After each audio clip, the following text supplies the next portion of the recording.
So, hello and good morning, Glen, my man. Welcome back to your check-in. And first and foremost, sorry to hear about your grandma. When the time comes that you need to, yeah, go there, right, because she may pass away, just let me know, right, and we can then figure it out how to move on forward. It's not the first time that would happen to one of my clients, so I just want to let you know that if or when the time comes, just let me know, and there's always a way that we can actually make some adjustments or give you a little bit of a flexible time during that time, right, without actually breaking our habits or making kind of or regress once again, right? Because we are progressing very nicely at the moment. Once again, a very successful week in regards to the overall weight loss. Sorry for that. I'm still a little bit under the weather. But yeah, so we've started, right, at 252.8. That was our highest weigh-in.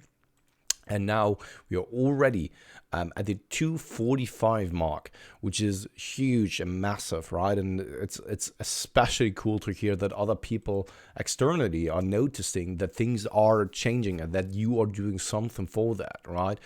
And yeah, another successful week where we've lost close to 1% of body weight per week. So for you, this is a huge chunk of weight, right? So 2.3 pounds on average. And this week has started off quite nicely again. Yes, there was this jump up to 246.6, but overall, this is something that we've seen, especially here as well. So it is kind of a pattern that the new week starts off quite nicely, right? Then it jumps up and then it comes down again. So nothing to be too worried about. So when it then comes to like everything in general, you brought up that it became a habit now also when it comes to training, and this is exactly what I want it to be like, because once you are not thinking about it, once it becomes an identity of yours, right, so that you identify with, okay, who am I'm the one who is actually going to train, right? It becomes so much easier because it's just a necessary thing then for you to make progress. You're not questioning the rationale behind why you're doing certain things or why you need to do certain things, right? If you know, okay, that's part of me, it is just who I am, then yeah, you're just going in there and you're doing whatever it is required from you to do, right? So yeah, overall, super happy with that.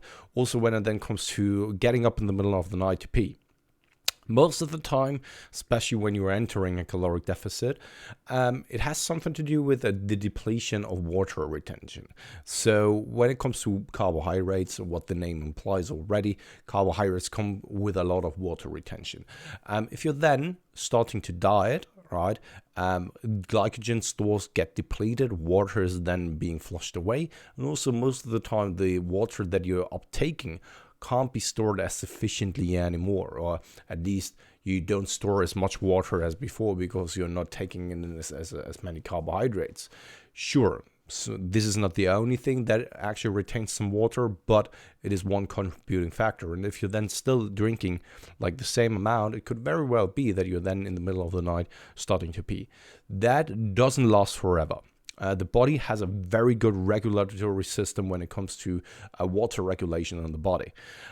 So when it comes to you peeing a lot right now, this is probably due to renin at the moment. So renin is that hormone that causes you to pee a lot and to get rid of water via urine. But this doesn't last forever. However, sometimes it plays a little bit of catch up. So this is also what many people do when they are manipulating the water weight when it comes to water cutting, right? You can load up on water. So, I don't know, drink like 10 liters for 4 days. Renin is then increased to actually get rid of all the excess water. And then all of a sudden you're just cutting out the water 24 hours before the weigh-in, and then all of a sudden you're just peeing it all out, even though that you're not drinking anything anymore, right? So I just wanted to give you a little bit of an explanation of what may be going on there, right? So I don't think that this will last for very long, but if it does, let me know and we can try. We can look into that and try to figure out what is the underlying issue there. Other than that, yeah, I mean, that one day with the moving 30,000 steps, it was probably still contributing somewhat to our weight loss, at least for the next week or for this week. So nothing to worry about. Sure, the training is impacted by something like that. It's inevitable, right? But still, when I take a look at the overall program, things are going very well. I mean, you're going in there, you're able to progress on a week-to-week basis, and it's cool to hear that even though that you're feeling fatigued sometimes and that you're questioning whether you're able and capable of progressing in the gym, that you're still capable of doing so, right? So basically, you're surprising yourself. So when it then comes to the next mesocycle, we will start off with a little bit higher volume in the first week, because the week number 1 this time was a little bit easy for you. So week number 2, week number 1 for the new mesocycle, we will make a little bit harder, but it will automatically be a little bit harder already from the get-go, because you should be able to now load or put more load on the bar and make it more challenging from week 1, even though it may nearly look the same, because now you're used to that entire setup. Now you know how far you can push it. Now you don't need to test the waters in regards to the RER, which you've done in week 1 of this mesocycle, right? So yeah, that being said, nothing more to add. Comes also the time where we're taking some new girth measurements, right? So please take some new girth measurements. If you then would like to fill out the mesocycle feedback form, I mean, you've gave me a little bit of a feedback form already, but fill out the mesocycle feedback form, please, so that I know where you're at in regards to everything there. And other than that, I think that's about it for this week, and I wish you a pleasant week. But wait a second, I will just check my notes so that I didn't... Oh, yeah, one more thing, and that is with the protein intake. So for some people, a certain protein sources causes some irritation or skin irritations, right? So I don't know if you're lactose intolerant. Sometimes it's not only causing digestive issues, but also something like skin issues. And also, yeah, dairy products for some people cause like unclear skin and stuff.